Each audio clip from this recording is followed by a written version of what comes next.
बहुत सारे मॉलिक्यूल्स का कंबशन में क्या बनता है वो पता होना चाहिए। कार्बन का कंबशन तभी माना जाएगा जब उससे CO2 बनेगा, सल्फर का तभी माना जाएगा जब उससे SO2 बनेगा, फॉस्फोरस P2O5 बनेगा, नाइट्रोजन NO2 बनेगा, और हाइड्रोकार्बन और ऑक्सीजन कैरिंग कंपाउंड का कंबशन तभी कंसीडर किया जाएगा जब उससे CO2 गैस और H2O लिक्विड बनेगा। ठीक है, एंथैल्पी ऑफ न्यूट्रलाइजेशन हम लोग पढ़ेंगे आज डिटेल में जाकर के।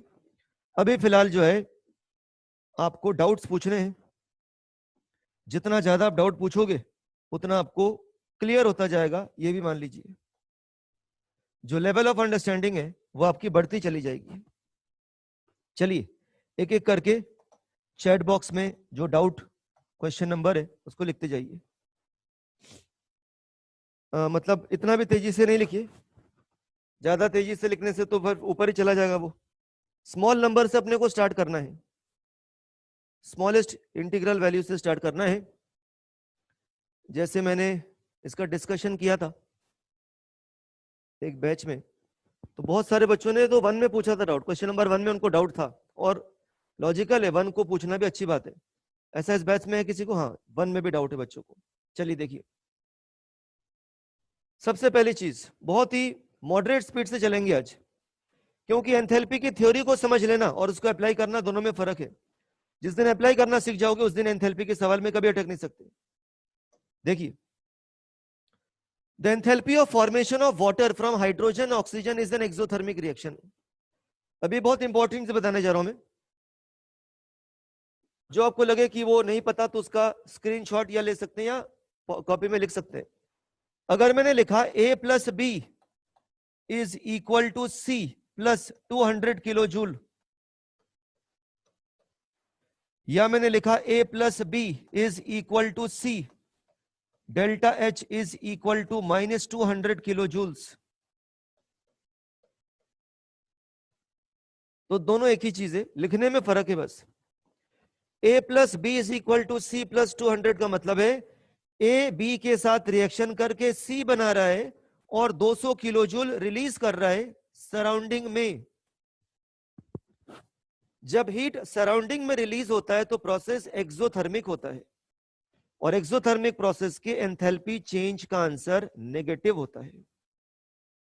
तो ऐसे भी लिख सकती हो, एंथैल्पी लिखना होगा तो ऐसे प्रॉपर लिखा जाएगा, ये पीरियोडिक टेबल में तुमने देखा होगा ये चीज। और जब एनर्जी लिखना होगा तो उसको ऐसे लिख देंगे, दोनों एक ही चीज है, केवल लिखने में फर्क है, प्रोटोकॉल में फर्क है सेम चीज, both are same, exactly same. सामने वाला जो समझदार है समझ जाएगा कि ये रिएक्शन एक्सोथर्मिक है, हीट 200 किलो जूल निकल रहा है, ये रिएक्शन एक्सोथर्मिक है, ये एंथैल्पी के साइन से पकड़ लेगा वो, 200 किलो जूल हीट रिलीज हो रहा है।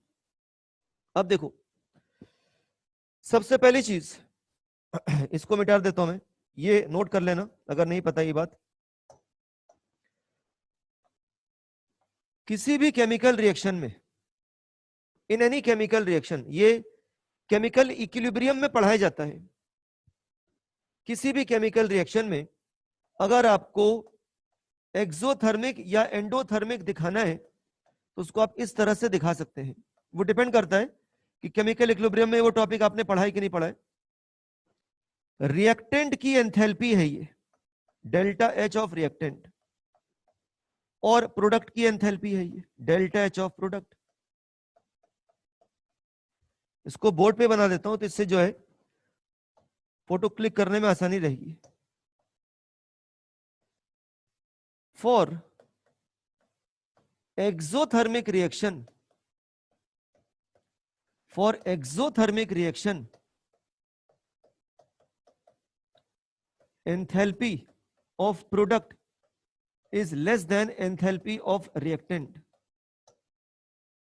अगर एक से ज्यादा प्रोडक्ट है तो enthalpy of sum of product is less than enthalpy of sum of reactant, ऐसा होगा। But for endothermic reaction, for endothermic reaction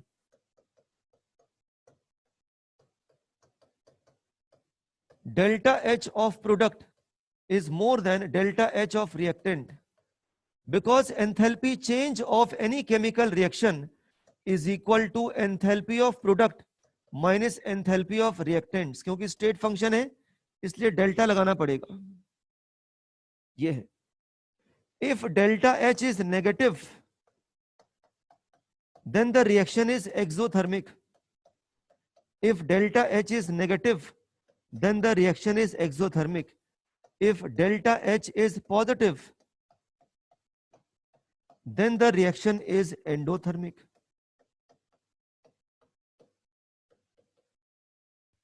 अगर डेल्टा H नेगेटिव है तो रिएक्शन एक्सोथर्मिक होगा, अगर डेल्टा H पॉजिटिव है तो रिएक्शन एंडोथर्मिक होगा.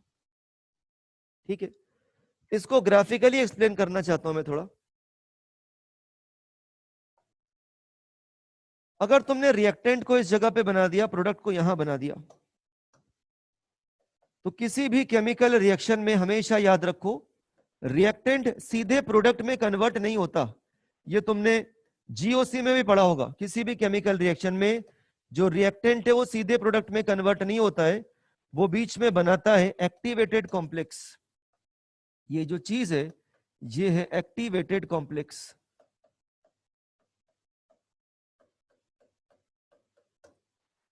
और रिएक्टेंट को एक्टिवेटेड कॉम्प्लेक्स तक पहुंचाने के लिए जो एनर्जी अपने को देनी पड़ती है उसको बोलते हैं एक्टिवेशन एनर्जी.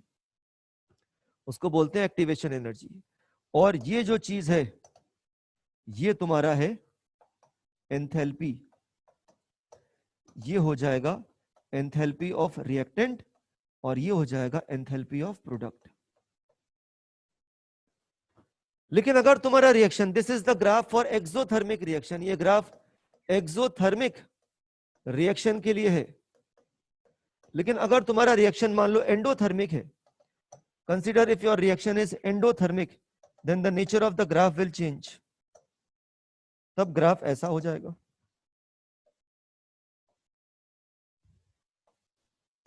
हमारे जो रिएक्टेंट होंगे वो नीचे होंगे, प्रोडक्ट हमारा ऊपर बनेगा. रिएक्टेंट का जगह यहां पर हो जाएगा, प्रोडक्ट का जगह यहां पर हो जाएगा. और होगा लेकिन वही एक्टिवेटेड कॉम्प्लेक्स बनने के बाद ही प्रोडक्ट बनेगा. तो ये जो चीज है ये जो है ये डेल्टा H ऑफ रिएक्टेंट और ये डेल्टा H ऑफ प्रोडक्ट. तो एंथैल्पी चेंज का जो आंसर होगा delta H of product minus delta H of reactant, ये तुम्हारा हो जाएगा पॉजिटिव. और ये graph energy versus progress of reaction के बीच में है. Energy versus progress of reaction या टाइम कोऑर्डिनेट के बीच में है कि समय के साथ अगर बढ़े प्रोडक्ट बाद में बनेगा. ये है. तो क्या आपने ये चीज पढ़ा है केमिकल इक्विलिब्रियम में? एक बार लिख करके बताइए. ये एक्टिवेशन एनर्जी हो गया. This becomes the activation energy and this is activated complex. इसमें और भी सारी टेक्निकलिटी है जो कि केमिकल इक्विलिब्रियम में काम में आता है. यहां तो उसका कोई बहुत ज्यादा यूज नहीं है. क्या आपने ये activated complex, activation energy, forward backward तमाम चीजें पढ़ा है क्या केमिकल इक्विलिब्रियम में, ली चैटिलियस प्रिंसिपल में? अच्छा, आईओसी में पढ़ा है कुछ बच्चों ने. अब इस सवाल की तरफ आ जाते हैं. यहां तो उतनी जरूरत नहीं है. जहां तक इस सवाल की बात वो कह रहा है, इस क्वेश्चन में कह रहा है the formation of water is an exothermic reaction. अगर वो क्वेश्चन बनाने वाले कह रहा है कि वाटर का फॉर्मेशन एक एक्सोथर्मिक रिएक्शन है, तो इसका मतलब वाटर को नीचे लिख दो और हाइड्रोजन और ऑक्सीजन को ऊपर लिख दो और ग्राफ ऐसा बना दो. तो एंथैल्पी ऑफ हाइड्रोजन ऑक्सीजन जो होगा वो ज्यादा होगा और एंथैल्पी ऑफ वाटर जो होगा वो कम होगा. अब यहां पर एंथैल्पी वर्ड ना यूज करके केमिकल एनर्जी वर्ड यूज किया है. एंथैल्पी वर्ड ना यूज करके केमिकल एनर्जी वर्ड यूज किया. केमिकल एनर्जी, मॉलिक्यूल्स की खुद की एनर्जी, एंथैल्पी. तो बस हो गया. रिएक्टेंट की केमिकल एनर्जी ज्यादा होगी, प्रोडक्ट की केमिकल एनर्जी कम होगी. The chemical energy of hydrogen oxygen is less then the chemical energy of water. The chemical energy of hydrogen oxygen is more than chemical energy of water. बाकी ये दो तो बेकार है, अपने को ए और बी में चूज करना था. तो हाइड्रोजन ऑक्सीजन की जो एंथैल्पी है वो वाटर की एंथैल्पी से ज्यादा होगी. तो हाइड्रोजन ऑक्सीजन की जो केमिकल एनर्जी होगी वो वाटर की केमिकल एनर्जी से ज्यादा होगी. मतलब जो एंथैल्पी है उसी को इन्होंने केमिकल एनर्जी वर्ड का नाम दे दिया है. बाकी कोई फर्क नहीं है, दे सकते हैं वो, क्योंकि H is equal to U plus PV होता है मतलब U के अंदर सब तरह की एनर्जी आती है, तो इसके लिए भी वर्ड यूज कर सकते हैं, ऐसा कोई प्रॉब्लम वाली बात बिल्कुल भी नहीं है। तो इसका आंसर जो है वो ए वाला हो जाएगा। और वो ग्राफ जो है उसमें और भी बहुत सारी टेक्निकलिटी है, उसको बताने पे आएंगे तो पूरे एक लेक्चर खर्च हो जाएगा। तो ये है, तो बस ये ग्राफ याद रखो, दिमाग में होना चाहिए, कोई बनाने के लिए कभी नहीं कहेगा कि एक्सोथर्मिक रिएक्शन का ग्राफ ऐसा होता है, एंडोथर्मिक रिएक्शन का ग्राफ ऐसा होता है। ये ऊपर लिख देता हूं, एंडोथर्मिक रिएक्शन। दूसरा ये भी याद रखो जनरल नॉलेज जैसा, कि किसी भी रिएक्शन में कभी भी रिएक्टेंट सीधे प्रोडक्ट नहीं बनाता है, पहले वो बनाता है एक्टिवेटेड कॉम्प्लेक्स, फिर वो टूट करके बनाता है प्रोडक्ट। तो ये है, ठीक है। क्वेश्चन नंबर 1 समझ में आ गया सब बच्चों को? एक बार लिख करके बता दीजिए। क्वेश्चन नंबर 1 सबको समझ में आ गया? हाइड्रोजन और ऑक्सीजन की जो एंथैल्पी होगी वो वाटर की एंथैल्पी से ज्यादा होगी, इसीलिए रिएक्शन एक्सोथर्मिक है। क्लियर हो गया बिल्कुल? एक बच्चे ने लिखा है I thought in a way that exothermic reaction means energy release, therefore product has energy less. हाँ बिल्कुल सही है, क्वेश्चन नतानी ने बिल्कुल सही सोचा है, अप्रोच बिल्कुल सही है उसका। नेक्स्ट क्वेश्चन की तरफ बढ़ते हैं हम लोग। क्वेश्चन 2 और 3 में कोई डाउट है क्या किसी बच्चे को? लिख करके बता सकते हैं, छोटी सी छोटी डाउट भी हो तो उसको पूछने में समझदारी है, उससे कंसेप्ट क्लियर होगा आपका। केवल आंसर आ गया है तो आगे बढ़ जाएंगे ऐसा नहीं है, कोई भी छोटी डाउट है तो उसको पूछने से फायदा ही होगा, नुकसान कुछ नहीं है। बताइए, क्वेश्चन 3 में डाउट है कुछ बच्चों को? थर्ड क्वेश्चन ले लेते हैं, क्वेश्चन नंबर 3, थर्ड सवाल देखो। ये रिएक्शन जो ऊपर लिखा हुआ है इसको और मैग्नीफाई कर देता हूं मैं, जिससे कि पूरा प्रॉपर फोकस करो। Hydrogen gas plus chlorine gas is equal to 2 hydrogen chloride gas plus x1 kilo joules. मतलब ये हीट दिया हुआ है, hydrogen gas plus chlorine gas is equal to 2H1 2HCl plus x1 kilo joules. तो तुम्हें तो पता है कि किसी भी रिएक्शन को पलटने पर, किसी भी रिएक्शन को पलटने पर, पलटने का मतलब रिवर्स करने पर, रिएक्टेंट को प्रोडक्ट और प्रोडक्ट को रिएक्टेंट बनाने पर जो एंथैल्पी चेंज होता है उसका साइन बदल जाता है, न्यूमेरिकल वैल्यू में कोई फर्क नहीं पड़ता। मतलब कि Cl पीरियोडिक टेबल में भी आपने पढ़ा होगा कि Cl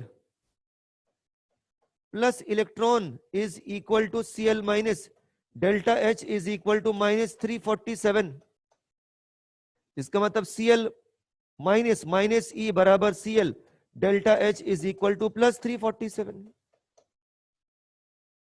वही पढ़ लिया होगा इस बात को। तो किसी भी रिएक्शन को पलटने पर एंथैल्पी चेंज का साइन बदल जाएगा, क्योंकि वो स्टेट फंक्शन है। ए से बी जाने का एंथैल्पी चेंज और बी से ए आने का एंथैल्पी चेंज का सम 0 होगा, क्योंकि स्टेट फंक्शन है। इसका मतलब ये तुम्हारा, हटा दो इसको और इसका देखो, हाइड्रोजन क्लोरीन के साथ x1 ये पलट गया माइनस x2, तो दोनों को ऐड करोगे तो फाइनल आंसर 0 तभी आएगा जब x1 और x2 न्यूमेरिकली इक्वल हो। जब तक x1 और x2 न्यूमेरिकली इक्वल नहीं होगा, क्योंकि साइन में तो उल्टे होंगे, क्योंकि रिएक्शन को रिवर्स करने पर एंथैल्पी का साइन बदल जाता है। तो तुम्हारा आंसर जो है वो आ जाएगा ए वाला। x1 and x2 are numerically equal, इसलिए जब दोनों को जोड़ेंगे तो फाइनल आंसर जो है वो 0 आएगा। If a reaction is reversed, the sign of the enthalpy changes but the numerical value remains the same, therefore x1 and x2 are numerically equal, sign wise they are opposite। इस question का answer जो है वो ए हो जाएगा। जिन बच्चों ने पूछा है उनको क्लियर हो गया हो तो एक बार लिख करके आप बता सकते हो, तो कंटिन्यू करेंगे आगे। नेक्स्ट क्वेश्चन, इसमें डाउट है, करेक्ट भी है, थर्ड क्वेश्चन बहुत सारे बच्चों का। नेक्स्ट क्वेश्चन लिखिए, 4th 5th 6th जिसमें भी डाउट है। क्वेश्चन नंबर 4 पूछ सकते हैं, 5 पूछ सकते हैं, 6 पूछ सकते हैं, 7 7 8 9 तो मैंने मना किया था, फिर आगे उसके बाद 4th के बाद फिर 10th पूछा है बच्चों ने। तो 4th क्वेश्चन देख लेते हैं पहले। ये 4th क्वेश्चन है, इसमें क्या है? अच्छा, hydrogen plus chlorine is equal to 2HCl, delta H0 दिया हुआ है। Sodium plus HCl is equal to NaCl plus hydrogen, इसका भी दिया हुआ है। Na solid plus 0.5 chlorine is equal to NaCl solid. ठीक है। अपन क्या करते हैं, ये वाला जो रिएक्शन है हमें ये वाला रिएक्शन चाहिए। इस वाले रिएक्शन को क्रिएट करने के लिए सेकेंड वाले रिएक्शन को अगर मैं 2 से डिवाइड कर देता हूं, सेकेंड वाले रिएक्शन को अगर मैं 2 से डिवाइड कर देता हूं और फर्स्ट वाले रिएक्शन को भी अगर मैं 2 से डिवाइड कर देता हूं, तो देखो जरा सुपरफिशियली, यहां 1/2 लग गया, यहां 1/2 लग गया, यहां पर ये हट गया, 2 हट गया, और यहां पर से 2 हट गया, यहां से 2 हट गया, और यहां से भी 2 हट गया, और यहां पर 1/2 लग गया। तो क्योंकि पूरे रिएक्शन को हाफ से मल्टीप्लाई किया है तो उसके एंथैल्पी को भी हाफ से मल्टीप्लाई करना पड़ेगा। ऐसा कर दिया हमने। अब मैं क्या करता हूं, इनको ऐड करने की कोशिश करता हूं। जैसे मैं इनको ऐड करूंगा तो मेरे पास सोडियम आ जाएगा 1 बार सॉलिड स्टेट में, क्लोरीन आ जाएगा गैसियस स्टेट में हाफ हाइड्रोजन इधर है, हाफ हाइड्रोजन इधर है, कट जाएगा, HCl गैस कैंसिल हो जाएगा और NaCl सॉलिड आ जाएगा। मतलब समझ में आ गया इस क्वेश्चन काफी सारे बच्चों को। अगर फर्स्ट और सेकंड रिएक्शन को 1/2 से मल्टीप्लाई करके ऐड कर दिया जाए तो थर्ड रिएक्शन को ऑब्टेन कर सकते हैं। Whatever changes are applied on the chemical reactions, whatever changes are applied on the chemical reactions, the same should also be applied with their enthalpies. Chemical reaction के ऊपर जो भी कार्रवाई कर रहे हो वही कार्रवाई उनके एंथैल्पी के साथ भी करनी पड़ेगी। तो इसका मतलब है कि अपने इस रिएक्शन की जो एंथैल्पी होगी वो हो जाएगी -22 और ये हो जाएगा -71, सॉरी -76। तो -22 और -76 को सॉल्व करने पर हो जाएगा -98। ये इसका आंसर हो जाएगा। Whatever changes are made, whatever manipulation is done with the chemical reactions, the same should also be done with their enthalpies. ये है। कोई डाउट किसी बच्चे को? नेक्स्ट क्वेश्चन बताइए, नेक्स्ट क्वेश्चन बताइए चैट बॉक्स में लिख करके।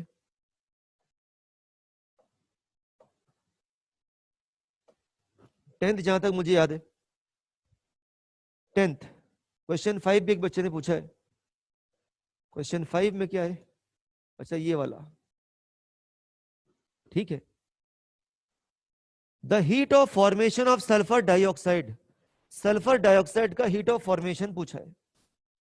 तो sulphur rhombic plus O2 gas is equal two sulphur dioxide. इस रिएक्शन की एंथैल्पी पूछा है इन्होंने। तो इस रिएक्शन को पाने के लिए क्या करोगे? इस रिएक्शन को ऑब्टेन करने के लिए तुम्हें सल्फर तो लेफ्ट हैंड साइड में चाहिए, लेफ्ट हैंड में रखे रहो सल्फर को, तुम्हें इस रिएक्शन को रिवर्स करना पड़ेगा।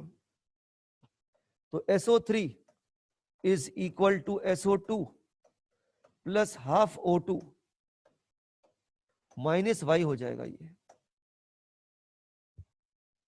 और बस इस रिएक्शन को इस रिएक्शन के साथ सॉल्व कर दो। ये क्योंकि प्लस 2x लिखा हुआ है तो इसका जो एंथैल्पी होगा वो हो जाएगा -2x, और क्योंकि प्लस y लिखा हुआ है तो इसका जो एंथैल्पी होगा वो हो जाएगा -y। अब जैसे तुम रिएक्शन को, इसका जो एंथैल्पी है वो हो जाएगा -y, जैसे अब रिएक्शन को पलटेंगे तो इसकी जो एंथैल्पी होगी वो हो जाएगी +y। और इसको तो ऐसे रखा आपने, तो बस दोनों को जोड़ देंगे तो -2x + y इसका आंसर आ जाएगा। समझ में आ गया? वो हीट लिखा है ना, ये जब भी ऐसे लिखा रहता है A + B is equal to C + 200, मैंने बताया अभी, तो रिएक्शन के एंथैल्पी चेंज होता है -200। तो वो हीट लिखा हुआ है, उसको एंथैल्पी में चेंज करना पड़ेगा। ठीक है, चलिए हटा देते हैं इसको। था वो भी अच्छा क्वेश्चन था ये 5th वाला, क्योंकि बच्चे उसमें गलती करते हैं, 10th पे आ जाते हैं। एक बच्चे ने 10th पूछा है, 10th में गलतियां, ये गलती पकड़ने वाले क्वेश्चन बहुत एक JEE मेंस में आते हैं। इसमें क्या गलती है? इसमें बहुत गलती है। अमोनिया के 2 मोल बना रहे, एंथैल्पी ऑफ फॉर्मेशन तो 1 मोल के लिए डिफाइंड होता है। इसमें क्या है? इसमें कोई गलती नहीं दिख रही है। व्हाइट फॉस्फोरस भी लिखा है, ऑक्सीजन लिखा है, P4O10 लिखा है, P4O10 के आगे 1 लिखा है, स्टेट भी सही लिखा है।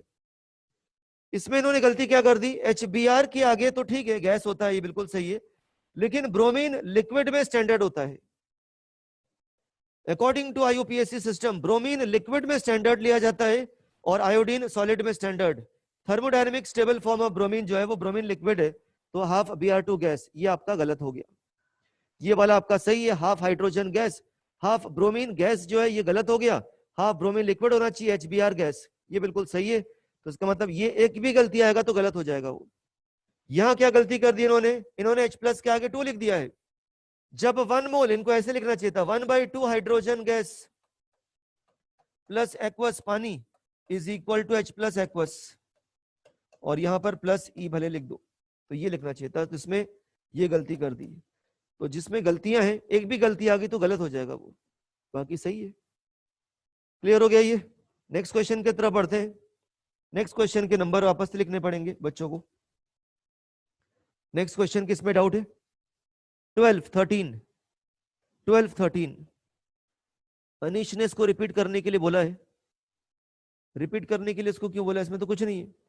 जब 1 mole of chemical compound is formed from its element in standard state, the amount of heat energy released और absorbed at constant pressure and temperature conditions is known as enthalpy of formation। तो यहाँ 2 मोल बन रहा है, ये गलती हो गई। ब्रोमीन गैस लिखा है, ये गलती हो गई। H+ के आगे 2 लिखा है, ये गलती कर दी इन्होंने, इसलिए ये सही है, परफेक्ट है। 1 मोल बन रहा है, स्टैंडर्ड स्टेट्स भी सब सही लिखा है, सब उनका भी स्टेट सही लिखा है, तो परफेक्ट है ये। ठीक है, next question number 12 is a very good question. Question number 12 is a very logical and very good question. इसमें बहुत बच्चे डाउट पूछते हैं, पूछना भी चाहिए। देखो, इनको डेल्टा HF H2O गैस चाहिए, मतलब इनको वाटर वेपर का चाहिए। ऐसे लिख देता हूं मैं, H2O ब्रैकेट में G, यहां लिख देता हूं H2 ब्रैकेट में G प्लस 1/2 O2 ब्रैकेट में G। इस रिएक्शन का इनको एंथैल्पी चेंज चाहिए, इनको इस रिएक्शन का एंथैल्पी चेंज चाहिए। ठीक है, बहुत अच्छी बात है। अगर इनको इस रिएक्शन का एंथैल्पी चेंज चाहिए तो इन्होंने सपोर्ट में क्या रिएक्शन दिया, एक बार गौर करते हैं। इन्होंने सपोर्ट में रिएक्शन दिया है ये वाला, पहला रिएक्शन जो है ये दिया है, हाँ, H2 gas plus half O2 gas is equal to H2O liquid. ये enthalpy of formation of water liquid है और enthalpy of combustion of hydrogen का भी रिएक्शन है। ये जो ब्लू कलर से मैंने लिखा है, ये वाटर लिक्विड के एंथैल्पी ऑफ फॉर्मेशन का भी रिएक्शन है और ये हाइड्रोजन के एंथैल्पी ऑफ कंबशन का भी रिएक्शन है। और इसका इन्होंने जो वैल्यू देके रखा है वो दिया हुआ है x1। इन्होंने इसके डेल्टा H की जो वैल्यू देके रखी है वो दी हुई है x1। ठीक है, अब ये देखो, delta H vaporisation, delta H vaporisation का मतलब हो गया कि किसी भी सब्सटेंस के 1 मोल को कांस्टेंट प्रेशर टेम्परेचर कंडीशंस पर अगर लिक्विड स्टेट से वेपर स्टेट में पहुंचाते हो तो उस दौरान जो एंथैल्पी चेंज होगी, उस दौरान जो एनर्जी देनी पड़ेगी, उसको बोलते हैं एंथैल्पी ऑफ वेपोराइजेशन। तो यहां पर एक और रिएक्शन लिख देता हूं मैं, H2O ब्रैकेट में लिक्विड, और इधर लिख देता हूं H2O ब्रैकेट में गैस। तो इसका जो डेल्टा H दिया हुआ क्वेश्चन में वो दिया हुआ है x2। H2O ब्रैकेट में लिक्विड से बन रहा है H2O ब्रैकेट में गैस, और इसके जो डेल्टा H की वैल्यू दी है वो दी हुई है x2। अब मुझे बताओ जरा सोच करके कि मैं इन दो ब्लू कलर से लिखे हुए रिएक्शंस के साथ क्या करूं कि मुझे रेड कलर वाला रिएक्शन मिल जाए। केवल लिखना है चैट बॉक्स में, मैं इन दो ब्लू कलर के रिएक्शंस के साथ क्या करूं, ऐड करूं, सब्ट्रैक्ट करूं, मल्टीप्लाई करूं किसी नंबर से कि मुझे रेड वाला रिएक्शन मिल जाए। लिख के बताइए। सब बच्चे बिल्कुल सही लिख रहे हैं, ऐड करना पड़ेगा। बिल्कुल सही लिख रहे हैं सब बच्चे, ऐड करना पड़ेगा। इन दोनों रिएक्शन को ऐड करने पर ये रिएक्शन आएगा। इसका मतलब इस रिएक्शन के एंथैल्पी चेंज इन दोनों रिएक्शंस के एंथैल्पी चेंज के सम के बराबर होगा। तो इस रिएक्शन का जो एंथैल्पी चेंज है ये तुम्हारा हो जाएगा x1 प्लस x2, ये हो जाएगा। ये काफी अच्छा लॉजिकल क्वेश्चन है, मतलब एडवांस में भी आ सकता है, सिंगल चॉइस में। आगे बढ़ते हैं। Next question that was asked was question number 13। ठीक है, देख लेते हैं इसको। For a given reaction at T के, टी के मतलब टी टेम्परेचर है, के केल्विन है, ये मतलब है टी के का। Nitrogen gas plus half hydrogen gas is equal to ammonia gas. ये जो जी लिखा हुआ है ना, ये यहां गलत लिखा है, ठीक है, ये यहां पर ब्रैकेट में ऐसे आता है, delta H is equal to x. इस पूरे रिएक्शन का डेल्टा एच अगर एक्स है, तो अगर मैं इसको हाफ कर देता हूं, half nitrogen plus 3/2 3/2 hydrogen is equal to ammonia, इस रिएक्शन का डेल्टा एच हो जाएगा x/2। तो मैं x/2 को enthalpy of formation of ammonia कह सकता हूं, मैं x/2 को enthalpy of formation of ammonia कह सकता हूं। ठीक है, बहुत अच्छी बात है। क्यों कह सकता हूं? क्योंकि मैंने इस रिएक्शन को हाफ किया है, तो इस रिएक्शन की एंथैल्पी भी इस रिएक्शन ऊपर वाले रिएक्शन के एंथैल्पी का हाफ होगा। अब ये फॉर्मेशन का रिएक्शन तो मैंने लिख लिया। किसी भी केमिकल रिएक्शन के लिए मैंने आपको बोला है कि delta H is equal to delta U plus delta NgRT होता है। ठीक है, तो डेल्टा एच की जगह पे x/2 लिख देता हूं, डेल्टा यू पूछा है इसको निकालता हूं, डेल्टा Ng का मतलब गैशियस मोल्स के सब्ट्रैक्शन करने पड़ेंगे, प्रोडक्ट माइनस रिएक्टेंट के, तो उधर लिखा हुआ है 1, इधर लिखा हुआ है 2, तो 1 - 2 इज इक्वल टू -1, तो -1 लिखा, R लिखा और T लिखा। यहाँ 1000 यहाँ डिवाइड नहीं करना है, वो तो जब नंबर रहता है तब करते हैं डिवाइड। तो डेल्टा यू की जो वैल्यू होगी वो x/2 प्लस RT हो जाएगा। इस तरह से सॉल्व होगा ये। तो 1000 से डिवाइड आप जबरदस्ती नहीं करोगे, जब क्वेश्चन एक न्यूमेरिकल होगा, किलो जूल्स में वैल्यू दी रहेगी, तब आप डिवाइड करोगे। वो ऑप्शन में भी उलझा सकता है, कोई एक ऑप्शन 1000 से डिवाइड करके भी दे दिया, तो वो कभी आंसर नहीं होगा ऐसे क्वेश्चन का। कितने बच्चों को समझ में आ गया ये? लिख करके बताइए, मतलब जिन्होंने पूछा था, करेक्ट था तो भी बता सकते हैं। करेक्ट, काफी बच्चों का इस क्वेश्चन में करेक्ट अप्रोच था और उन्होंने पहले ही सॉल्व कर लिया था। So this was question number 13। आगे बढ़ते हैं। आगे का नंबर आपको लिखना पड़ेगा चैट बॉक्स में। नेक्स्ट क्वेश्चन क्या बताना है? 15 16। ठीक है, 15 16। एक बच्चे ने 6th क्वेश्चन ही पूछा है, 6 शायद उसने गलती से लिख दिया हो। अभी यहां तक जितने क्वेश्चन हुए इसमें से कोई छूट गया हो तो भी लिख सकते हो।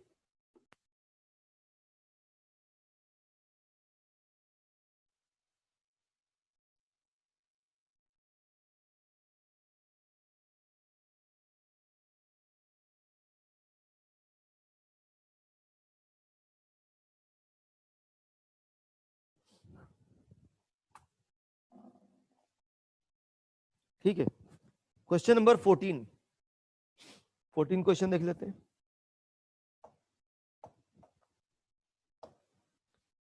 चलो देखो, enthalpy of formation of H2SO4 चाहिए इनको 290 केल्विन पर, मतलब इनको standard enthalpy of formation of H2SO4 चाहिए। ठीक है, ये एरो लिख करके यहां लिख दो H2SO4, ब्रैकेट में लिख दो लिक्विड, और यहां पर लिख दो S रोम्बिक। कई बार नहीं लिखते, बाकी स्कूल के एग्जाम में तो आप लिखोगे, यहां कंपटीशन में तो एस भी लिख दोगे चल जाएगा, क्योंकि वहां रफ में सॉल्व करना होता है। S rhombic plus 2H2 gas plus 2H2 नहीं होगा, सिंगल बारी H2 होगा, plus 2O2 gas is equal to H2SO4। अब मुझे बस थोड़ा सोचना है, ऐसे सुपरफिशियली देखना है कि ये पाने के लिए क्या करना पड़ेगा। तो आप देख सकते हो, ये कट रहा है, अगर मैं जोड़ता हूं ये कैंसिल हो रहा है, अगर मैं ऐड करता हूं ये कैंसिल हो रहा है। तो सल्फर ऑक्सीजन एक बार और ऑक्सीजन एक बार और 2 बार ऑक्सीजन, और हाइड्रोजन एक बार, और ये H2SO4 सब मिल गया अपने को। तो केवल सारे रिएक्शंस को ऐड कर दो।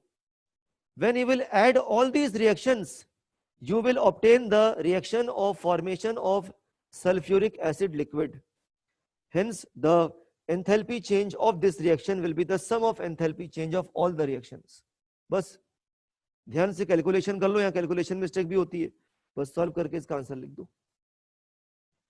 ठीक है, समझ में आ गया ये? आगे बढ़ते हैं, नेक्स्ट क्वेश्चन। नेक्स्ट किस क्वेश्चन में डाउट है? 16th question. 16th क्वेश्चन देख लेते हैं। The heat of formation of ammonia is -46 kilo joules per mole.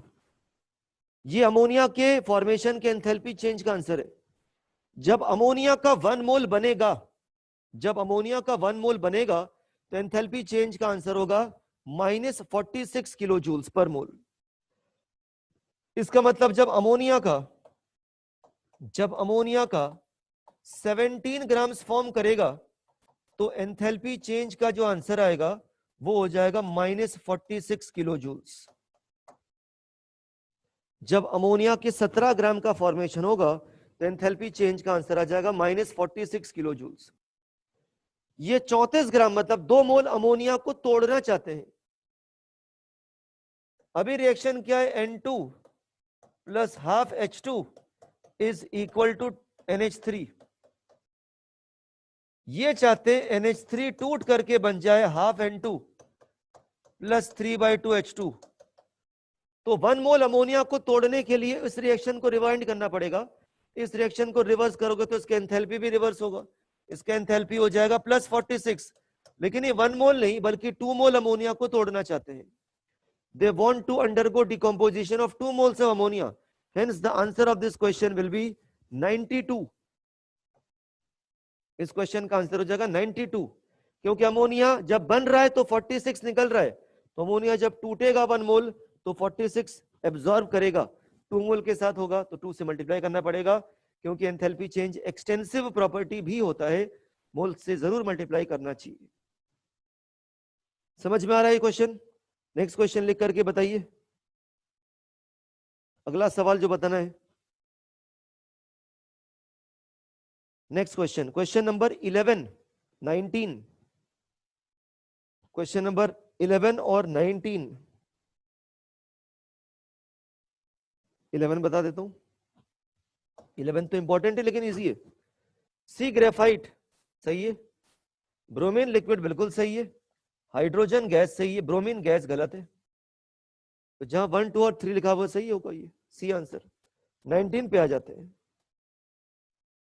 19th, ये है 19th, वही सेम क्वेश्चन है अभी जो x1 x2 वाला था। तुम्हें ये रिएक्शन चाहिए, H2 gas plus 1/2 O2 gas is equal to H2O gas. तुम्हें इस रिएक्शन के एंथैल्पी चेंज फाइंड आउट करना है। देखो लिखा है the standard enthalpy of formation of water vapour. इस रिएक्शन का तुम्हें एंथैल्पी चेंज निकालना है, और तुम्हारे सपोर्ट में रिएक्शन दिया है H2 gas plus O2 half O2 gas is equal to H2O liquid. कितना दिया है ये? क्वेश्चन नंबर 19 सॉल्व कर रहे हैं। दिया हुआ है -68.32, -68.32, और क्या दिया है? H2O लिक्विड से H2O वेपर मतलब गैस, प्लस में होगा ये, क्योंकि ये लिक्विड से गैस जाने पर एंडोथर्मिक रिएक्शन होता है 10.52 प्लस में, तो delta H is equal to plus 10.52। बस वही सेम चीज हो गया। इन दोनों रिएक्शंस को ऐड करोगे तो वहां तक पहुंचोगे, तो इन दोनों रिएक्शंस के एंथैल्पी को जोड़ दो, तो -68 प्लस 10, -68 प्लस 10 की जो वैल्यू होगी वो हो जाएगी -57। डी आंसर हो जाएगा इसका। समझ में आ गया हो तो नेक्स्ट क्वेश्चन बताइए जिसमें डाउट है।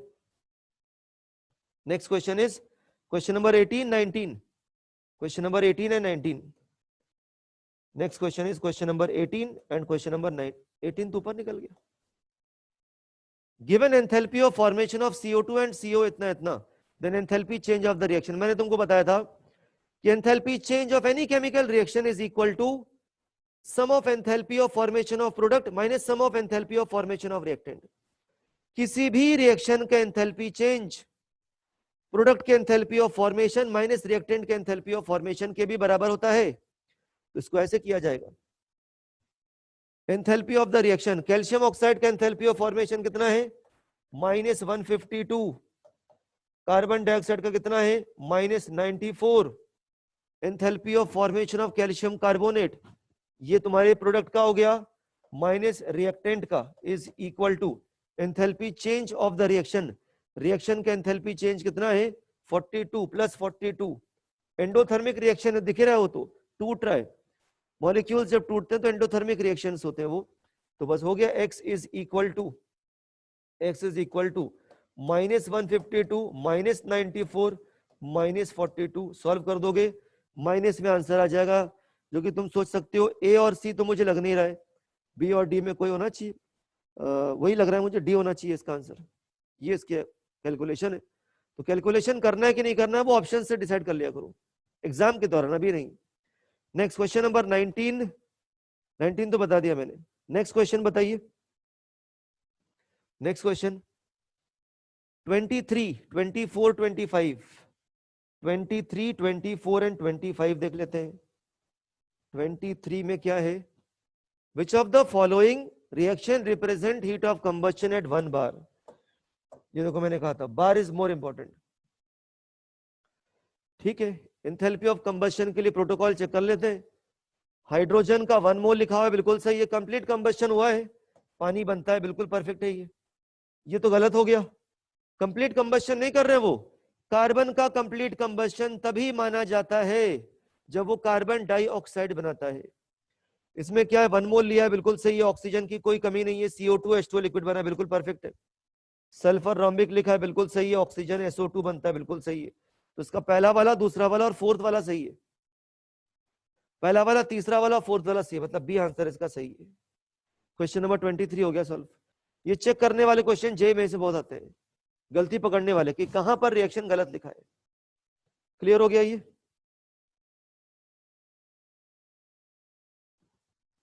कोई doubt? Heat of combustion B. 23rd question जिसने पूछा था समझ में आ गया उसको? 23rd क्वेश्चन जिसने पूछा था उसको क्लियर हो गया, ठीक है। नेक्स्ट 23 में 2 में 23 में 2 में O2 का स्टेट, 23 के 2 में O2 का, हाँ वो तो मिसप्रिंट हो गया है, उसकी प्रॉब्लम नहीं है। यहां पर जो CO बनाया है वो गलत है, वो तो दिख रहा है पेपर में मिसप्रिंट। जिस समय स्टूडेंट ये पकड़ ले कि मेन एग्जाम में ये क्वेश्चन गलत है, ये इसमें मिसप्रिंट है, उस दिन समझ लो उसको कोई रोक नहीं सकता फुल मार्क्स पाने से। उसमें तो ये मिसप्रिंट दिख रहा है साहब, वो तो करेक्शन करवा दूंगा मैं। चलिए नेक्स्ट देखिए आगे।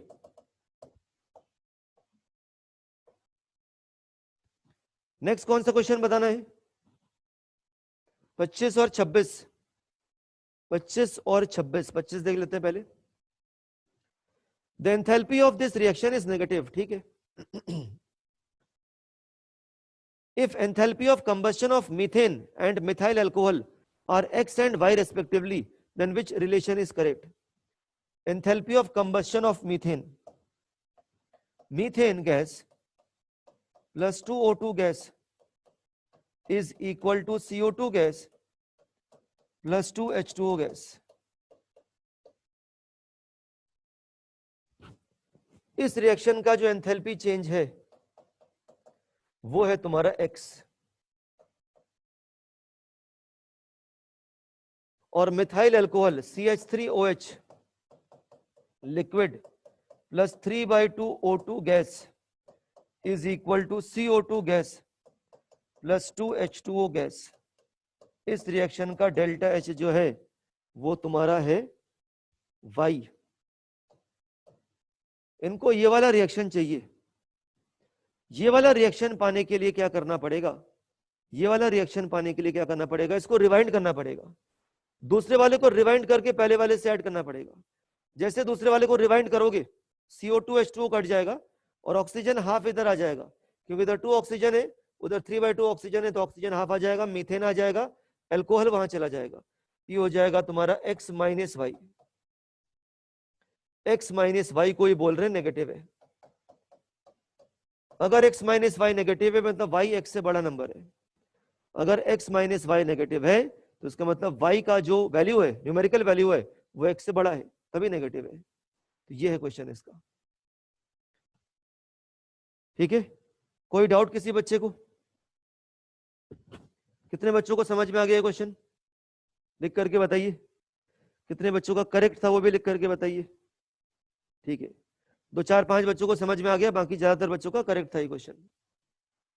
मैं बस ये बताना चाहता हूं, इसमें एक बच्चा, कई तेज बच्चे इसमें गलती करते हैं या सोचते हैं कि एंथैल्पी ऑफ कंबस्शन तो नेगेटिव होता है, तुम अपने तरफ से साइन पुट कर देते हैं वहां पर -x -y। ऐसा नहीं, अगर वो एक न्यूमेरिकल है, अगर वो एक न्यूमेरिकल है तब आप वहां पर -200 -300 लिख सकते हो।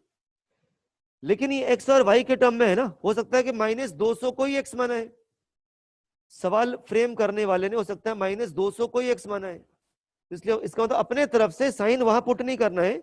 अगर क्वेश्चन में एंथैल्पी x और y के फॉर्म में है तो ज्यादा दिमाग लगाते हुए ये नहीं सोचना है कि एंथैल्पी ऑफ कंबस्शन तो नेगेटिव होता है तो -x ले लेते हैं, अपने तरफ से साइन के इनपुट्स नहीं डालने हैं। अगर न्यूमेरिकल होता ऐसा लिखा रहता कि 200 किलो जूल हीट निकल रहा है, तब तुम डेल्टा एच की जगह पे -200 लिखते हैं। ऐसा है, ये चीज ध्यान रखना है। तो यहाँ पर कई बच्चे इस चीज को लेकर कंफ्यूज रहते हैं। आगे बढ़ते हैं, नेक्स्ट क्वेश्चन। एक 24 भी पूछा कुछ बच्चों ने। 24 है, if on combustion of 4 gram hydrogen 1 bar 25 degree 420 joule heat release हुआ। बहुत अच्छी बात है, हीट रिलीज हो रहा है ना, तो डेल्टा एच जो है वो तुम्हारा हो जाएगा -420 किलो जूल 4 ग्राम के लिए, 2 मोल हाइड्रोजन के लिए। लेकिन एंथैल्पी ऑफ कंबस्शन हमेशा 1 मोल के लिए डिफाइंड होता है, तो जब 1 मोल हाइड्रोजन का कंबस्शन करोगे और लिक्विड वाटर बनाओगे तो एंथैल्पी चेंज का आंसर आ जाएगा -210 किलो जूल, -210 किलो जूल। तो इसका आंसर जो है वो बी आ जाएगा। कितने बच्चों को क्लियर है, लिख करके बताइए। ठीक है, सभी बच्चों को क्लियर है, ये करेक्ट भी है बहुत सारे बच्चों का। जिसने पूछा था उनको समझ में आ गया क्या? जल्दी से लिख दो। ठीक है, मिहिका ने पूछा था, उसको समझ में आ गया क्वेश्चन। आगे बढ़ते हैं, नेक्स्ट 25 तक हो गया है। अब 26 से आगे तुम्हें लिखना है, 26 से कंटिन्यू करना है, आगे के नंबर लिखने हैं। 29, 26, 28। ठीक है, 26, 28। 26 में क्या है, ये वाला क्वेश्चन। अच्छा,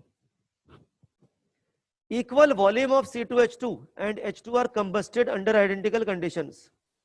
याद रखो, इसमें तुमने ये मोल कंसेप्ट में चले गए तुम। आइडेंटिकल कंडीशंस मतलब सिमिलर टेम्परेचर प्रेशर कंडीशंस। वैसे भी सवाल एंथैल्पी का है तो टेम्परेचर प्रेशर कंडीशंस कांस्टेंट होने चाहिए। The temperature and pressure should remain constant, वहां लिख भी दिया है। इस आइडेंटिकल कंडीशंस वर्ड का मतलब है, इस आइडेंटिकल कंडीशंस वर्ड का मतलब है similar, T and P are same and constant. इस समय वॉल्यूम मोल्स के प्रोपोर्शनल होता है। If T and P are same and constant then volume is directly proportional to moles. तो इक्वल वॉल्यूम में मतलब इक्वल मोल्स है। ठीक है, तो पूछा क्या है, ratio of heat of combustion, heat कितना एनर्जी निकलेगा उसका रेशियो पूछा है। कोई प्रॉब्लम नहीं है, इसका 1 मोल जला रहे हो तो इतना हीट निकल रहा है, इसका भी 1 मोल जला रहे हो तो इतना हीट निकल रहा है, डिवाइड कर दो इनको, इनको बस उठा के डिवाइड कर दो, तो इसका आंसर ये हो जाएगा बी वाला। दिख रहा है वो तो, हाँ, क्योंकि नन ऑफ दिस दिया है तो डिवाइड करके देख लेना चाहिए कि 1300 को 241.8 से डिवाइड करने पर 5.37 आना चाहिए। बाकी अगर नन ऑफ दिस नहीं होता, कुछ अटपटा नंबर दिया रहता, दिख ही रहा है इसका आंसर जो बी होना चाहिए। तो ये तुम्हारा क्वेश्चन चला गया गैलुसिक लॉ की तरफ कि टेम्परेचर प्रेशर अगर कांस्टेंट है तो वॉल्यूम मोल्स के प्रोपोर्शनल होता है। दोनों के मोल्स भी सेम दिख रहे हैं अपने को, तो 1 मोल में इतना निकल रहा है, इसके 1 मोल में इतना निकल रहा है, तो सेम वॉल्यूम जलाओगे तो उसी रेशियो में हीट निकलेगा, बी आंसर हो जाएगा इसका। ठीक है, आगे बढ़ते हैं। This was question number 26। Next number लिखिए, अगला कौन सा बताना है?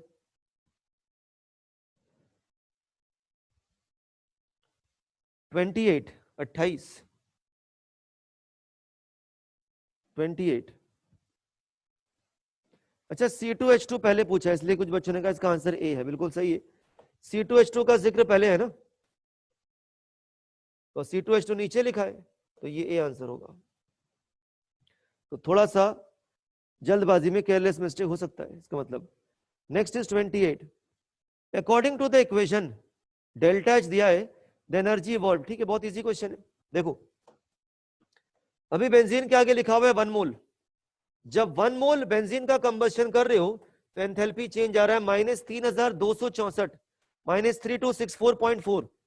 तो जब बेंजीन का 0.1 मोल कंबशन करोगे, जब बेंजीन का 0.1 मोल कंबशन करोगे तो एंथैल्पी चेंज का आंसर हो जाएगा -326.44। कितना हीट निकलेगा, तो ये इसका आंसर हो जाएगा। हीट निकलने की बात कर रहा है कि कितना हीट इवॉल्व होगा, बी आंसर हो जाएगा। ठीक है, चलिए 24 में कुछ बच्चों को डाउट है। 24 में क्या डाउट है?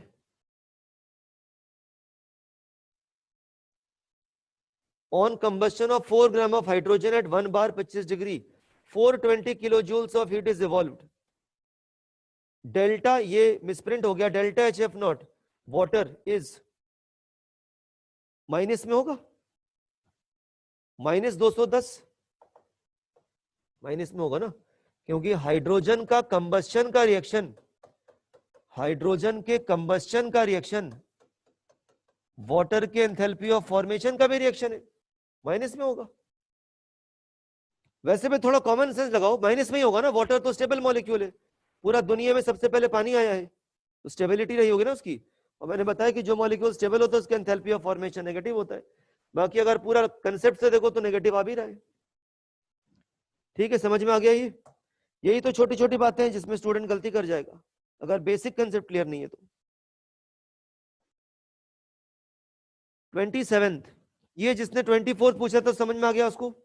एक बार जल्दी से लिख के बता दीजिए।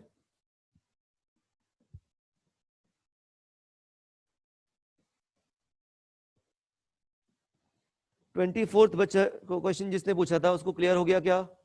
टाइम अपने को सेव करते हुए चलना है। ठीक है, चलिए नेक्स्ट।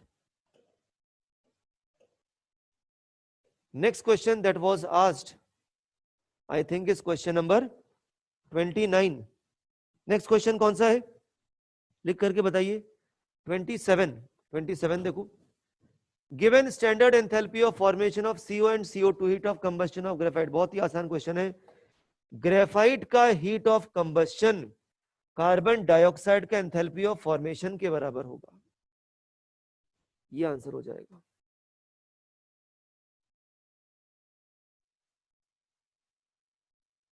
ठीक है, मतलब यहां पर जो है ये जो हीट वर्ड लिखा हुआ है इसके जगह पे क्वेश्चन में एंथैल्पी लिख करके आएगा,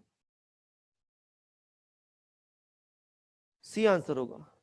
क्योंकि कार्बन का कंबस्शन CO2 का फॉर्मेशन दोनों का रिएक्शन सेम होता है तो एंथैल्पी का आंसर सेम आएगा। आगे नेक्स्ट क्वेश्चन में किसमें डाउट है? 31 देख लेते हैं। The heat of combustion of graphite and carbon monoxide, यही लिख देते हैं। सी ग्रेफाइट का कंबस्शन किया मैंने और इससे बना दिया CO2 गैस। सी ग्रेफाइट का कंबस्शन किया मैंने और उससे बना दिया CO2 गैस, और इसका एंथैल्पी चेंज लिख दिया मैंने, delta H is equal to -393.5 लिख दिया। ठीक है, अब मैंने क्या किया, कार्बन मोनोऑक्साइड का कंबस्शन किया, कार्बन मोनोऑक्साइड का कंबस्शन किया और उससे भी बना दिया CO2। क्योंकि कार्बन मोनोऑक्साइड का कंबस्शन करोगे तो भी CO2 तो बनेगा ना। कार्बन मोनोऑक्साइड कंबस्शन करने पर CO2 बना और इसके एंथैल्पी चेंज की जो वैल्यू है वो लिख दिया -283। अब क्वेश्चन फ्रेम करने वाले को क्या चाहिए? क्वेश्चन फ्रेम करने वाले को इस रिएक्शन का एंथैल्पी चेंज चाहिए। C graphite plus half O2 gas is equal to CO gas. Question बनाने वाले को इस रिएक्शन का एंथैल्पी चेंज चाहिए और इस रिएक्शन का एंथैल्पी चेंज पाने के लिए तुम्हें फर्स्ट रिएक्शन में से सेकंड रिएक्शन को सब्ट्रैक्ट करना पड़ेगा, या सेकंड रिएक्शन को घुमाने के बाद जो रिएक्शन बनेगा उसको फर्स्ट रिएक्शन के साथ ऐड करना पड़ेगा। तो बस सॉल्व हो गया। -393 में से 283 घटाओगे, माइनस करोगे तो ऑब्वियसली बात है आंसर -110.5 आ जाएगा। ये कार्बन मोनोऑक्साइड के एंथैल्पी ऑफ फॉर्मेशन का रिएक्शन हो गया। ठीक है, कोई डाउट किसी स्टूडेंट को?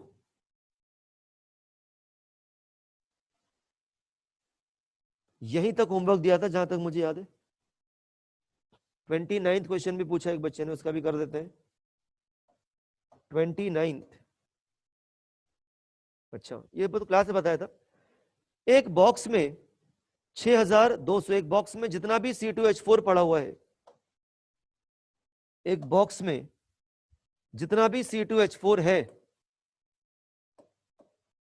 उसका कंबशन करने पर जो हीट रिलीज हो रहा है वो 6226 किलो जूल हो रहा है। जबकि 1 मोल C2H4 का कंबशन करने पर जो हीट रिलीज हो रहा है वो 1411 किलो जूल हो रहा है। 1 मोल C2H4 का कंबशन करने पर 1411 किलो जूल हीट रिलीज हो रहा है। तो हम इस बॉक्स के अंदर कितना, क्योंकि ये तुम्हारा एंथैल्पी ऑफ कंबशन है, एंथैल्पी ऑफ कंबशन हमेशा 1 मोल के लिए डिफाइंड होता है। एंथैल्पी ऑफ कंबशन हमेशा 1 मोल के लिए डिफाइन किया जाता है। तो जब 1 मोल को कंबशन किया जा रहा है तो 1411 किलो जूल निकल रहा है, और इस बॉक्स में जितना भी C2H4 है उसका कंबशन करने पर 6226 किलो जूल निकल रहा है। तो हम पता कर सकते हैं डब्बे में कितना C2H4 है। इस 6226 को डिवाइड कर देता हूं 1411 से, इससे पता चल जाएगा कि इस डब्बे के अंदर कितने मोल्स C2H4 प्रेजेंट है। अब क्वेश्चन क्या कह रहा है कि C2H4 का कंबशन करने में ऑक्सीजन कितना खर्च होगा। यहां 3 लिखने पर ही बैलेंस होता है। कल या उसके पहले शायद मैंने बताया था, यहां 3 लिखने पर ही बैलेंस होता है। यहां पर हो जाएगा 2H2O। तो यहां पर अगर इसका मोल मान लो x है तो इसके 3x मोल्स खर्च होंगे। तो ऑक्सीजन के जो मोल्स है, ऑक्सीजन के जो मोल्स होंगे वो हो जाएंगे 6226 अपॉन 1411 मल्टीप्लाइड बाय 3। और इनको ऑक्सीजन के मोल्स नहीं चाहिए, इनको ऑक्सीजन का वॉल्यूम चाहिए।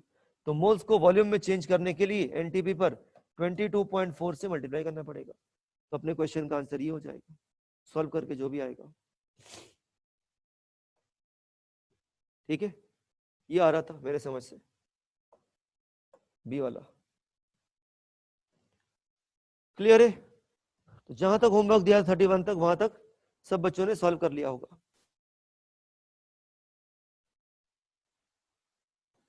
31 में हीट की जगह एंथैल्पी, हाँ एंथैल्पी होगा। वो मॉड्यूल में कई जगहों पे एंथैल्पी वर्ड हटा करके हीट लिख दिया है, क्योंकि एंथैल्पी का डेफिनेशन होता है heat at constant temperature and pressure. चलो कंटिन्यू करते हैं हम लोग आगे। एंथैल्पी ऑफ न्यूट्रलाइजेशन को पढ़ते हैं डिटेल में। कल थोड़ा सा मैंने इनिशिएट तो कर ही दिया था। एंथैल्पी ऑफ न्यूट्रलाइजेशन जो है,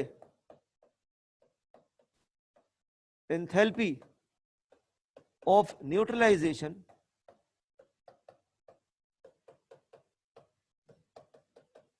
जो है वो स्ट्रॉन्ग एसिड और स्ट्रॉन्ग बेस के लिए उसकी वैल्यू फिक्स्ड है। डेल्टा एच की जो वैल्यू है वो है -13.7 किलो कैलोरीज। इसको याद कर लीजिए, -13.7। याद कैसे होगा बता देता हूं मैं। हाइड्रोजन के इलेक्ट्रॉन की energy -13.6 that is square by N square होता है हाइड्रोजन लाइक स्पीशीज का। तो इस नंबर से वो याद आ जाएगा 13.7, यहीं से याद आएगा, क्योंकि एटॉमिक स्ट्रक्चर में ये बच्चा भूलता नहीं है, क्योंकि बार बार आता है केमिस्ट्री में, वो टेस्ट में भी लगातार एटॉमिक स्ट्रक्चर पूछते हैं।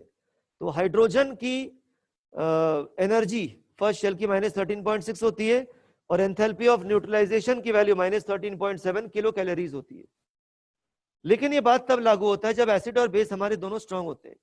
जब स्ट्रांग एसिड का रिएक्शन स्ट्रांग बेस के साथ किया जाता है तो ये -13.7 किलो कैलोरी हीट की वैल्यू होती है। ये बात बिल्कुल सही है, लेकिन एट द सेम टाइम ये भी जरूरी है कि हमारा जो एसिड है और बेस है उसके 1 इक्विवेलेंट होने चाहिए। 1 इक्विवेलेंट एसिड कंबाइन करेगा कंबाइन करेगा वन इक्विवेलेंट बेस के साथ, वन इक्विवेलेंट एसिड कंबाइन करेगा वन इक्विवेलेंट बेस के साथ, तब ये आंसर आएगा एंथैल्पी का -13.7। अब कोई कहे कि वन इक्विवेलेंट अगर नहीं हुआ तो कोई दिक्कत नहीं, इसी रेशो में आंसर आएगा। कहने का मतलब है कि मान लो मैंने HCl ले लिया, इसका मोलैरिटी है 0.1 और इसका वॉल्यूम है 100 ml, और मैंने इसका रिएक्शन कर दिया NaOH के साथ, इसका मोलैरिटी है 0.2 और इसका वॉल्यूम है मान लो 100 ml। तो तुम्हारे HCl के हो गए 10 मिलीमोल्स और सोडियम हाइड्रोक्साइड के हो गए 20 millimoles. Number of equivalents is equal to n factor multiplied by number of moles होते हैं। Number of equivalents is equal to n factor multiplied by number of moles होते हैं। तो ऐसा भी कह सकते हो कि नंबर ऑफ मिली इक्विवेलेंट्स ये हो जाएगा n factor multiplied by number of millimoles, ऐसा भी लिखा जा सकता है। और HCl का जो n फैक्टर है, HCl का जो n फैक्टर है वो है 1, और तुम्हारे सोडियम हाइड्रोक्साइड का भी n फैक्टर 1 है। क्यों? क्योंकि HCl एक ही H+ आयन देता है और सोडियम हाइड्रोक्साइड एक ही H+ आयन पकड़ता है, क्योंकि इसमें OH एक ही बार एक ही H+ आयन पकड़ेगा। बेस का n फैक्टर होता है कितने H+ आयन्स को पकड़ेगा, रिडॉक्स में पढ़ा है आपने। तो इसका मतलब दोनों के n फैक्टर अगर सेम है तो इस क्वेश्चन में HCl के तुम्हारे पास हो गए 10 मिली इक्विवेलेंट और सोडियम हाइड्रोक्साइड के तुम्हारे पास हो गए 20 मिली इक्विवेलेंट। अब जब रिएक्शन होगा तो रिएक्शन केवल 10 मिली इक्विवेलेंट्स के अगेंस्ट होगा, मतलब जो भी हीट रिलीज होगा वो 10 मिली इक्विवेलेंट्स के अगेंस्ट होगा। क्यों? क्योंकि HCl इसमें लिमिटिंग रिएजेंट है। तो अगर कोई कहे कि इस रिएक्शन के एंथैल्पी चेंज बताओ, तो आंसर हो जाएगा 10 into 10 to the power -3 into 13.7, minus sign लगा दो, ये इस क्वेश्चन का आंसर हो जाएगा किलो कैलोरीज में। मतलब स्टूडेंट को बस ये देखना है कि एसिड और बेस अगर दोनों स्ट्रॉन्ग है तो एसिड और बेस जब दोनों के 1-1 इक्विवेलेंट रिएक्ट करेंगे तब जाकर की हीट की वैल्यू -13.7, एंथैल्पी की वैल्यू -13.7 किलो कैलोरीज होता है। अब कई बार क्या होता है कि अगर हीट रिलीज हो रहा है तो सॉल्यूशन का टेम्परेचर भी बढ़ना चाहिए, वो कैसे कैलकुलेट किया जाएगा? तो ये हीट रिलीज होगा तो हीट की वैल्यू हो जाएगी तुम्हारी 13.7 into 10 to the power 3 calorie multiplied by 10 power -2। 13.7 into 10 to the power 3 kilo calorie, calorie में चेंज कर दिया, into 10 power -2 is equal to 137 calorie. Water का इसको जूल में चेंज करोगे 13.137 इंटू 4.18 जूल हो जाएगा। अब ये सारा हीट जो है वो तुम्हारे पानी में जाके फैल गया। कितना सॉल्यूशन का वॉल्यूम है? 100 plus 100 is equal to 200। 200 ml solution में जाकर के पूरा सॉल्यूशन में हीट लिबरेट हो गया। अब सॉल्यूशन की डेंसिटी मान लो दिया है क्वेश्चन में तो बहुत अच्छी बात है, नहीं दिया है तो हम लोग 1 भी ले सकते हैं। तो सॉल्यूशन का डेंसिटी मान लो 1 है, तो अगर वॉल्यूम इसका 200 ml है तो सॉल्यूशन के मास को मोटे तौर पे 200 ग्राम मान सकती हो। तो कोई कहे कि कितना टेम्परेचर बढ़ेगा, तो एक फॉर्मूला होता है Q is equal to MS delta T। वैसे कैलकुलेट नहीं करवाते केमिस्ट्री में ये। तो जो हीट निकला 137 मल्टीप्लाइड बाई 4.18, इसको मल्टीप्लाई करना पड़ेगा मास से, स्पेसिफिक हीट की जगह पे 4.18 और डेल्टा T कितना टेम्परेचर बढ़ेगा ये फाइंड आउट कर सकते हो यहाँ पर। तो इस तरह से ये भी फाइंड आउट कर सकती हो कि सॉल्यूशन का टेम्परेचर कितना अपग्रेड होगा, कितना बढ़ेगा। फिलहाल ये डाटा याद कर लो कि जब भी स्ट्रॉन्ग एसिड और स्ट्रॉन्ग बेस आपस में रिएक्शन करेगा तो इतना हीट निकलेगा, लेकिन इसके लिए कंडीशन क्या है कि दोनों के 1-1 इक्विवेलेंट रिएक्ट करने चाहिए। ये वैल्यू जो है ये तुम्हारा किलो कैलोरी में है, यूनिट भी याद रखना, ठीक है। इस तरह से इस क्वेश्चन को सॉल्व करना पड़ेगा। अब सवाल उठता है कि अगर दोनों में कोई एक वीक हुआ तो क्या होगा? दोनों में कोई एक वीक हुआ तो क्या होगा? फॉर एग्जाम्पल मान लो आ गया HCN प्लस NaOH, ये रिएक्शन करके बनाएगा सोडियम साइनाइड प्लस वाटर। अब सवाल को सॉल्व करने का तरीका क्या होगा? ये तो वीक हो गया, वीक एसिड है। अब जो वीक एसिड के एंथैल्पी ऑफ न्यूट्रलाइजेशन की वैल्यू होती है, मान लो तुमने इसका वन इक्विवेलेंट ले भी लिया और इसका भी वन इक्विवेलेंट ले लिया, ठीक है, तो इसके इस रिएक्शन का जो एंथैल्पी ऑफ न्यूट्रलाइजेशन की वैल्यू होगी वो अब -13.7 नहीं होगी। क्यों नहीं होगी बताता हूं मैं। अगर ये HCN के जगह पे HCl होता तो यहां पर -13.7 लिखा होता इसके जगह पे, लेकिन क्योंकि ये वीक है तो वीक होने की वजह से ये जो है, ये जो HCN है, ये अपने बॉन्ड को तोड़ने के लिए, इस वाले बॉन्ड को तोड़ने के लिए इसे एक सपोर्ट चाहिए। कैसा सपोर्ट? एक एनर्जी की जरूरत चाहिए इनको। इस एनर्जी को बोला जाएगा बॉन्ड डिसोसिएशन एंथैल्पी। इस बॉन्ड को तोड़ने के चक्कर में ये जो हीट निकल रहा था इसमें से कुछ एनर्जी वो एब्जॉर्ब कर लेगा, कुछ एनर्जी वो एब्जॉर्ब कर लेगा, और एब्जॉर्ब करने की वजह से जो एंथैल्पी की वैल्यू है वो हो सकती है कि -10.7 हो जाए। तो क्वेश्चन बनाने वाला पूछेगा कि इन्होंने कितना हीट एब्जॉर्ब किया है बताओ, तो तुम कहोगे 3 किलो कैलोरीज इसने हीट एब्जॉर्ब कर लिया है अपने बॉन्ड को ब्रेक करने के लिए। मतलब स्ट्रॉन्ग एसिड और स्ट्रॉन्ग बेस में से कोई एक वीक आ जाए, दोनों वीक आएगा तो क्वेश्चन सॉल्व भी नहीं होगा। कोई एक वीक आ जाए तो उस केस में जो एंथैल्पी ऑफ न्यूट्रलाइजेशन की वैल्यू होगी वो हो जाएगी -13.7 plus delta H bond dissociation, ये होगा। अगर वीक एसिड का रिएक्शन हम कर देते हैं स्ट्रॉन्ग बेस के साथ, या स्ट्रॉन्ग एसिड का रिएक्शन कर देते हैं वीक बेस के साथ, तो एंथैल्पी ऑफ न्यूट्रलाइजेशन की वैल्यू ऑफ -13.7 नहीं होती, बदल जाती है, कुछ भी हो सकती है। अब तो उस केस में इसका फॉर्मूला ये बन जाता है, delta H neutralization is equal to -13.7 plus delta H bond dissociation. मतलब ये जो हीट निकल रहा था इसमें से कुछ हीट ये एब्जॉर्ब कर लेगा, इसलिए एंथैल्पी का जो मैग्नीट्यूड है वो छोटा हो जाएगा। ठीक है, समझ में आ गया ये? तो बस ये फॉर्मूला याद रखना है, ये नंबर याद रखना है -13.7, और साथ साथ ये भी याद रखना है कि -13.7 वन इक्विवेलेंट के लिए यूनिटरी मेथड से चेक करोगे कि जब वन इक्विवेलेंट दोनों को रिएक्ट करेंगे तब हीट इतना निकलेगा। 2 इक्विवेलेंट हुआ तो इसका डबल, 3 इक्विवेलेंट हुआ तो इसका 3 टाइम्स, आधा इक्विवेलेंट हुआ तो इसको हाफ कर देंगे। मतलब ये कैलकुलेशन वन इक्विवेलेंट के लिए, जैसे जैसे दोनों के इक्विवेलेंट्स बदलेंगे, मतलब जितना रिएक्शन होगा उसके अकॉर्डिंग कितना हीट रिलीज होगा, कितना एंथैल्पी चेंज आएगा, उसको हम लोग फाइंड आउट कर लेंगे। टेम्परेचर सॉल्यूशन का बढ़ सकता है क्योंकि जो रिएक्शन होगा वो हमेशा कैसा होगा? एक्सोथर्मिक होगा। ठीक है, अब इसको प्रॉपर समझने के लिए बिल्कुल जिससे फील आ जाए, ये क्वेश्चन है, इसको आपको सॉल्व करना पड़ेगा। ज्यादा क्वेश्चन है भी नहीं, क्लास में भी सॉल्व कर सकते हैं, उससे टाइम भी बचेगा आपका। वैसे भी शाम को भी फिजिक्स क्लास है तो बहुत ज्यादा होमवर्क करने का टाइम मिलेगा नहीं।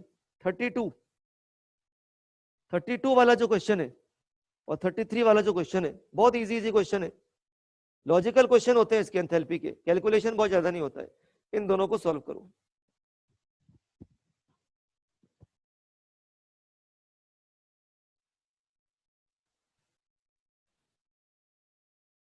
आराम से सॉल्व करो, दोनों क्वेश्चन के लिए 2 मिनट भी यूज कर सकते हो, कोई प्रॉब्लम नहीं है।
कर लिया सब बच्चों ने?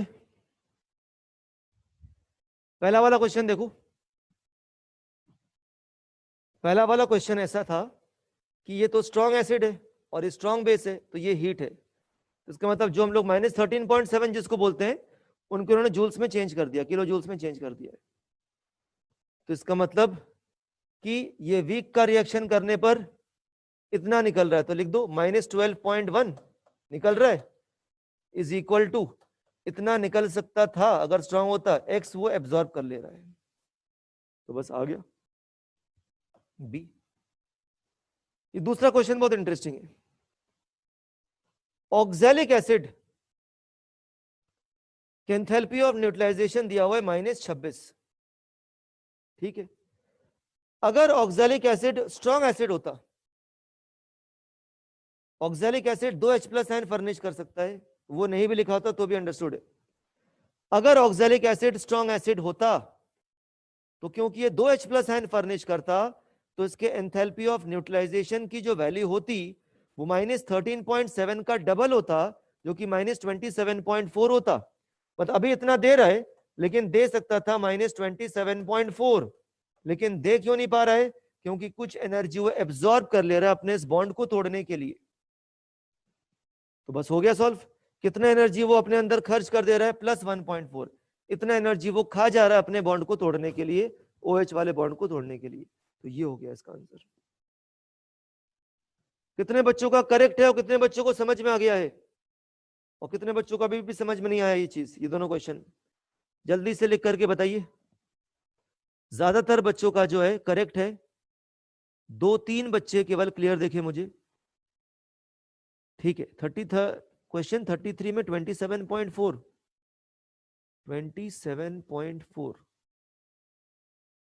नहीं समझ में आ रहा। क्वेश्चन 33 का आंसर तो 1.4 है ना, +1.4।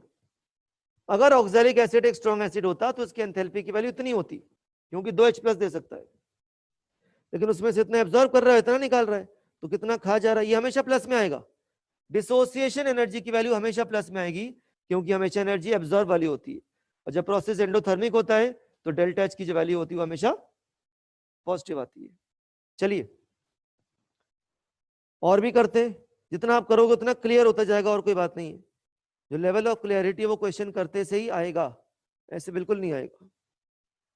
Enthalpy of neutralization of HCl and NaOH is x। अब क्वेश्चन बनाने वाले ने, जिसको हम लोग -13.7 बोलते हैं, उसको उन्होंने x से डिनोट किया है। ठीक है, 1 इक्विवेलेंट के लिए डिफाइंड होता है ये। HCl कितना है? HCl तुम्हारे पास है 1 इक्विवेलेंट, और NaOH कितना तुम्हारे पास है? NaOH तुम्हारे पास है 1 इक्विवेलेंट। अगर दोनों के 1-1 इक्विवेलेंट है तो बहुत अच्छी बात है, जो आंसर होगा वो कितना हो जाएगा? x हो जाएगा, 13.7, जिसको उन्होंने इस क्वेश्चन में x माना है। ठीक है, कितने बच्चों का सही है 34th वाला अप्रोच? कितने बच्चों का सही है? अगर करने के लिए कहा जाता तो ऐसे ही करते कितने बच्चे? 34th का लिख करके बता दीजिए। ये वाला घर में करना, 36 वाला घर में करना, 37 अभी सॉल्व करके दिखा दो। करेक्ट है, ऋतुराज का करेक्ट है, श्रेय जैन का करेक्ट है। ठीक है, चलिए आगे। ये दोनों होमवर्क है, ये वाला भी सॉल्व कर दो,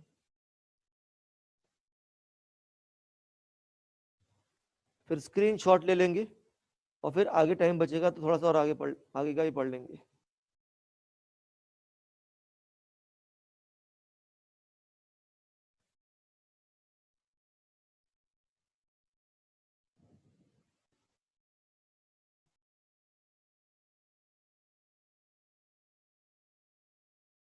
तीस 40 सेकंड और दे देता हूं मैं।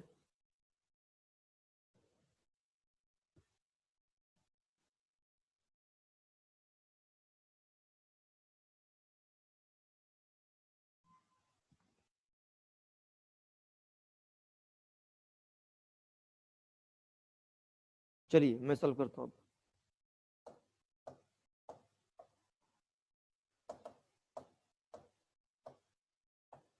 देखो, पोटेशियम हाइड्रोक्साइड का कितना हो गया, 1 मोल, 1 इक्विवेलेंट भी हो गया क्योंकि एन फैक्टर 1 है। और HCl का कितना हो गया, 1 मोल, जो कि 1 इक्विवेलेंट भी हुआ, एन फैक्टर 1 है। दोनों के 1 इक्विवेलेंट का रिएक्शन कर दिया और जो हीट निकला वो मान लो 13.7 एंथैल्पी, तो हीट ये हो जाएगा। ये हीट जो है वो पूरे पानी में फैल गया, तो heat is equal to M, M कितना हो गया, 500 और 500 1000, एम एस डेल्टा टी, जिसको इन्होंने T1 बोला है। ठीक है, बहुत अच्छी बात है। कलर चेंज कर देते हैं। अब दूसरा पहलू क्वेश्चन का, अब इन्होंने क्या किया, दोनों के 250 ml ले लिए। अगर दोनों के 250 ml ले लिए तो पोटेशियम हाइड्रोक्साइड हो जाएगा आधा इक्विवेलेंट, HCl भी हो जाएगा आधा इक्विवेलेंट। तो जब आधे इक्विवेलेंट का रिएक्शन करोगे तो हीट भी आधा निकलेगा, तो हीट हो जाएगा -13.7 का आधा। अब ये हीट जो फैलेगा वो 500 ml पानी में फैलेगा। पहला जो हीट था वो 1000 ml पानी में फैल रहा था, अब ये जो हीट है ये 500 ml पानी में फैलेगा। स्पेसिफिक कैपेसिटी जो है वो S, वो तो कांस्टेंट ही है वाटर का, और ये तुम्हारा T2। जैसे दोनों को डिवाइड करोगे तो तुम साफ तौर पे देख सकते हो, साफ तौर पे देख सकते हो कि T1 is equal to T2। एक समझदार बच्चा जो उसको पढ़ चुका होगा और थोड़ा टेक्निकल क्वेश्चन भी आ जाएगा तो पेन नहीं चलाएगा, सोचेगा कि पहले ज्यादा रिएक्शन हुआ तो हीट भी ज्यादा पानी में फैला, अब रिएक्शन ही आधा हुआ, हीट भी आधा निकला, और वो हीट जो फैला वाटर में वो भी हाफ था। तो अब इसी बात है, जो टेम्परेचर राइज होगा वो सेम होगा। तो इस क्वेश्चन का जो आंसर है वो ए हो जाएगा। कितने बच्चों को समझ में आ गया, कितने बच्चों का करेक्ट है? क्योंकि क्वेश्चन अगर पहली बार कर रहे हो और पहली बार में करेक्ट कर रहे हो तो बहुत अच्छी बात है, वो भी 11th का स्टूडेंट पहली बार में अगर इस बात को सोच समझ के पहली बार में सही कर रहा है तो काफी अच्छी बात है। ठीक है, करेक्ट है, बहुत सारे बच्चों करेक्ट है, लेकिन कुछ बच्चों को समझ में भी आ गया। डेंसिटी 1 कंसीडर क्यों किया, बोला कुछ बच्चों ने। डेंसिटी क्या होगा, डेंसिटी पोटेशियम हाइड्रोक्साइड के इतने एक्वस सॉल्यूशन का डेंसिटी तो 1 ही होगा। सॉल्यूशन का डेंसिटी अगर कोई जानकारी नहीं दिया है क्वेश्चन में तो सॉल्वेंट के डेंसिटी के अप्रोक्सीमेटली इक्वल होता है। लिक्विड सॉल्यूशन में, मतलब कि मोल कंसेप्ट में, कॉन्सेंट्रेशन टर्म्स में बताया जाता है ये कि सॉल्यूशन की डेंसिटी अप्रोक्सीमेटली सॉल्वेंट के डेंसिटी के क्लोजर ही होता है, तो 1 ले सकते हैं। और सॉल्यूशन की स्पेसिफिक हीट कैपेसिटी वो सॉल्वेंट के स्पेसिफिक हीट कैपेसिटी के बराबर होता है, और ये तो कांस्टेंट ही होता है, इससे कोई काम ही नहीं है। क्लियर है ये? और कोई डाउट किसी बच्चे को? तो डेंसिटी जो है वो 1 ही होगा।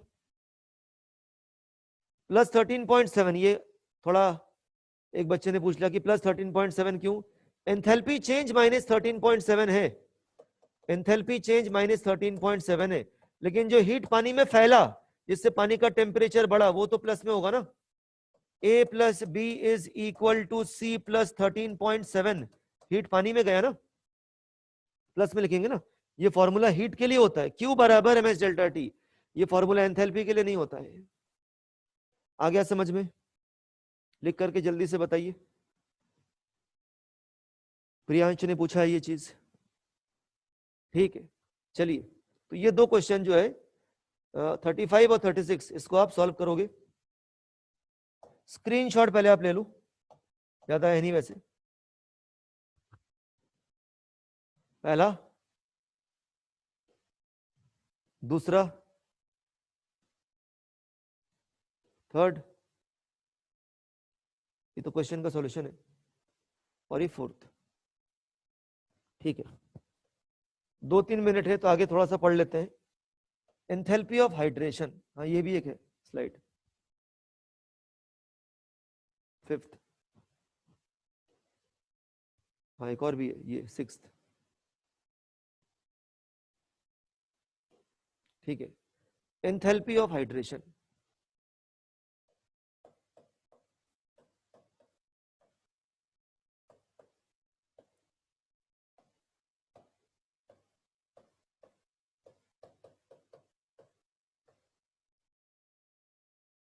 इस एंथैल्पी का आंसर भी नेगेटिव होता है। तो एंथैल्पी ऑफ कंबस्शन का आंसर नेगेटिव होगा, एंथैल्पी ऑफ न्यूट्रलाइजेशन का आंसर नेगेटिव होगा, और एंथैल्पी ऑफ हाइड्रेशन का आंसर भी नेगेटिव होगा।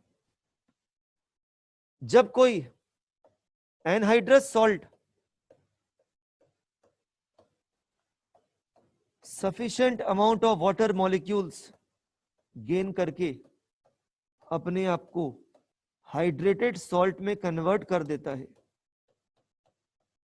उस दौरान जो एंथैल्पी चेंज की वैल्यू होती है that is known as enthalpy of hydration. थोड़ा सा मैंने इनिशिएट बस कर दिया है।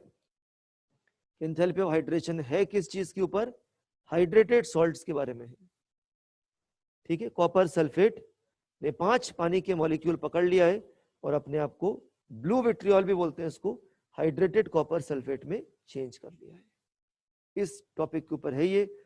अब जो एंथैल्पी बचा हुआ है वो मान के चलो तुम, डिस्कशन तो काफी हो गया है, तो नेक्स्ट टाइम पे हम लोग आगे पढ़ेंगे 40-50 मिनट में, 40 मिनट में मान लो एंथैल्पी वाला पोर्शन पूरा कंप्लीट हो जाएगा, और उसके बाद जो है थर्मोडायनेमिक्स में वापस चले जाएंगे। मतलब 4